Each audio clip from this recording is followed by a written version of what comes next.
So good day everyone. For today, we're going to have a review about professional education. So along the video, you will encounter different discussants who will discuss to you the different parts of this review. So this is a question and then answer type of review. Kaya if you want to answer on your own, you can freely pause the video and then in a few seconds, let's see if your answer is correct. So let us start with question number 1. Which is one role of play in the preschool and early childhood years? Letter A, B, C, or D ba siya? So kapag masyadong mahaba yung choices is hindi ko na siya babasahin. But you can pause the video if you want to read carefully or analyze properly. So what do you think is the role of play in the preschool and early childhood? So the correct answer is increases imagination due to expanding knowledge and emotional range.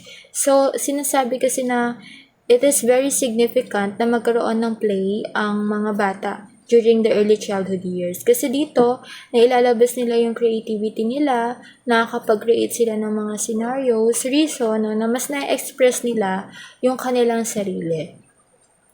Number 2, Student Z does not study at all, but when the licensure examination for teachers or LET comes, before he takes the LET, he spends 1 hour or more praying for a miracle, that is to pass the exam. Which attitude towards religion or God is displayed? Is it letter A ba, C, or D? Okay, so the correct answer is letter B, religion as magic. Kasi gusto niya ng miracle eh.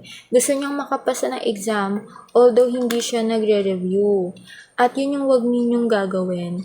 Although, magdasal pa rin, but wag na hindi magre-review at all.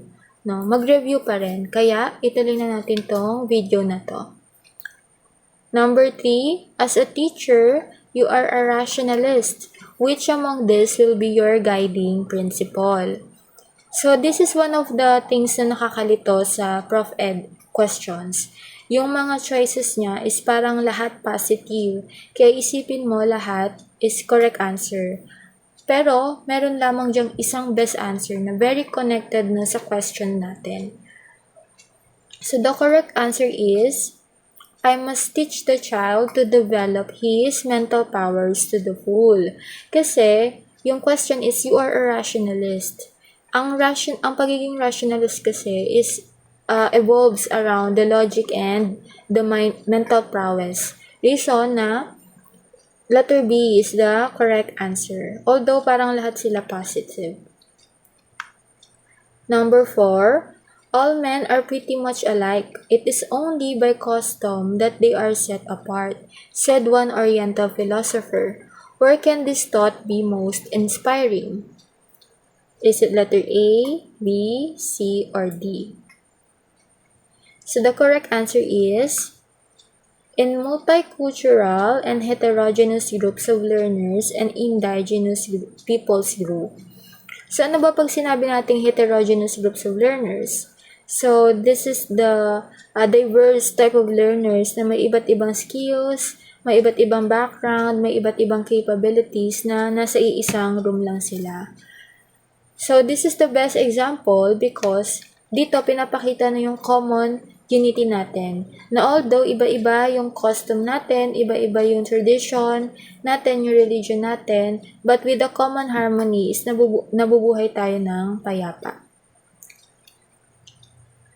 Number 5, Teacher A discovered that his pupils are very good in dramatizing, which too must have helped him discovered his pupils' strength. Portfolio ba, performance, journal, or paper and pencil? So of course, the correct answer is performance test. Kasi nakita ni teacher yung skills ng mga bata eh. May kita ba ni teacher ang skills through portfolio, journal, paper, and pencil kung ang tinutukoy is drama? So, dahil nakita niya, na-discover niya, may pinakita or may demonstrate na talent. Reason na nakita niya na they are very good in dramatizing. Number 6, NSAT and NEET results are interpreted against set mastery level. This means that NSAT and NEET fall under what type of test? So, yung NSAT means National Secondary Assessment Test and yung NEET, National Elementary Achievement Test. So, anong type of test kaya itong dalawang to? So, the correct answer is Criterion Reference Test. Why?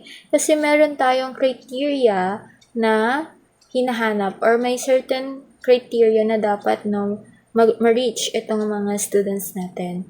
Sa intelligence test kasi, tinitingnan lang dito yung talino, yung IQ ng bata.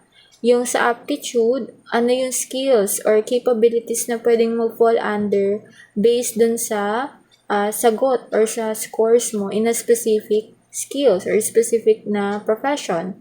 Sa norm reference test, ito naman yung type of test na kino-compare ka na sa grades or sa test ng ibang group of students. Kaya meron na ditong comparison and ranking kasi tinitingnan na yung difference ng dalawa. Kaya the best answer is criterion reference test. Number 7, in a social studies class, teacher I presents a morally ambiguous situation and asks his students what they would do. On whose theory is teacher I's technique based? Kay Kohlberg ba? Kay Bandura, Piaget, or Brunner? So, the correct answer is kay Kohlberg because yung theory ni Lawrence Kohlberg is about the stages of moral development. Diba nga sa kanya sikat yung Heinz Dilemma? Ang question kasi natin is the morally ambiguous situation. Pag sinabi kasi natin morally ambiguous situation, it is a type of situation na walang right or wrong. At yun yung Heinz Dilemma. Walang right or wrong, it is based sa perspective ng isang tao. Kay Bandura kasi, it is about social learning theory. Na kung saan yung mga bata is natututo based sa observation niya sa kanyang environment. Kaya kapag nakita niya na may consequences yung isang action na ginawa ng ibang tao, is hindi niya na yung gagawin. So, ina-adapt niya yung mga actions regarding sa environment na meron siya. Si Piaget naman is about stages of cognitive development na kung saan kung ano yung specific na edad within this age, ganito na yung kayang gawin or yung mental strength or yung capabilities ng isang bata or ng isang tao. Si Brunner naman is about discovery learning wherein students learn more through exploration or experimentation. Kaya the best answer is Kohlberg because tinitingnan niya or gusto niyang malaman na yung perspective ng mga students sa isang morally ambiguous situation. Ano yung para sa kanila na tama or mali. Number 8, which is a sound classroom management practice? Letter A, B, C, or D. So, pag sinabi kasi nating sound classroom management, dito is nakokontrol mo yung noise within the room. Ngayon, ano yung mga practice, ating choices na nakokontrol yung ingay? So, the correct answer is letter B. Establish routines for all daily needs and tasks. So, ito very, very observable to sa elementary level. No? Kasi sa mga elementary students, may mga kanta pa sila, may mga signs pa sila na pag tinaas ni teacher yung kamay niya, ganyan, nananahimik na yung mga estudyante. Although na-observe din naman siya sa secondary, though hindi lagi, katulad ng meron sa primary or sa elementary level. Bakit hindi apply rules and policies? Nakalagay kasi dito case-to-case basis So, may mga pagkakataon na pwede siyang mabago based sa sitwasyon. Sa apply reactive approach, kung kailang maingay, kung kailang magulo, dun ka lang mananaway. And honestly, hindi siya very effective na management kasi nga, may mga students na kapag nasasanay sa ganitong routine, kapag may bigla kang ginawa, hindi nila nasusunod agad. At may mga estudyante na mahirap sawayin. Reason na mas maganda yung letter B. Kasi alam na ng mga students na in a specific situation, in a specific time, ganito yung gagawin nila. Pagpasok mo pa lang sa room, alam na nila yung gagawin nila. Okay, next. A 6th grade 12-year-old boy comes from a dysfunctional family and has been abused and neglected. He has been to 2 orphanages and 3 different elementary schools.